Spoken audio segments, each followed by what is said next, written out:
Ni kuombe uchukue sekunde chache kusubscribe channel hii ili kuendelea kupata ripoti zetu zote kali kila siku. Asante.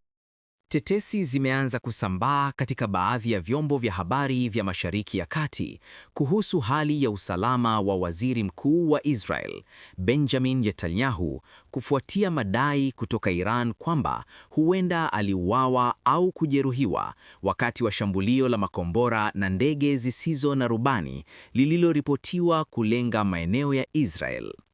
Hata hivyo, hadi sasa hakuna taarifa rasmi kutoka serikali ya Israel inayothibitisha madai hayo. Kwa mujibu wa vyombo vya habari vinavyohusishwa na jeshi la Iran pamoja na Islamic Revolutionary Guard Corps IRGC, shambulio hilo linadaiwa kuwa sehemu ya operesheni kubwa ya kijeshi iliyolenga malengo ya Israel. Baadhi ya vyombo vya habari vya Iran, ikiwemo Tasnim News Agency, vimeripoti nadharia mbalimbali kuhusu mahali alipo Netanyahu kufuatia kutokuwepo kwake hadharani kwa muda. Ripoti hizo zinadai kuwa kutokuwepo kwa Netanyahu katika matukio ya umma pamoja na kuimarishwa kwa ulinzi karibu na makazi yake rasmi kumeibua maswali kwa baadhi ya wachambuzi kuhusu uwezekano wa tukio la kiusalama. Aidha, imeelezwa kuwa baadhi ya ziara za kidiplomasia ziliahirishwa ghafla, jambo lililozidisha uvumi kuhusu hali ya kiongozi huyo wa Israel.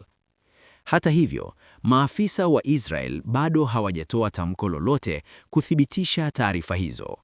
Wataalamu wengi wa masuala ya kimataifa wanaonya kuwa madai kama haya yanaweza kuwa sehemu ya vita vya propaganda vinavyoambatana na mgogoro wa kijeshi kati ya Iran na Israel.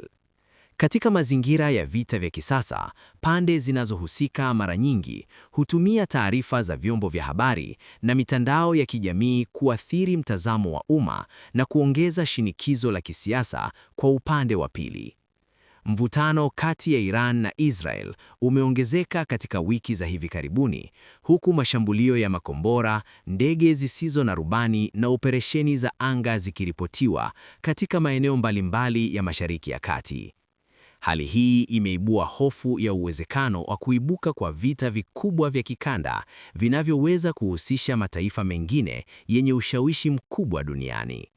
Kwa sasa, jumuiya ya kimataifa inaendelea kufuatilia kwa karibu maendeleo ya kisiasa na kijeshi katika eneo hilo, huku baadhi ya mataifa yakitoa wito wa kupunguza mvutano na kuanzisha mazungumzo ya kidiplomasia ili kuepushwa kuongezeka kwa mzozo.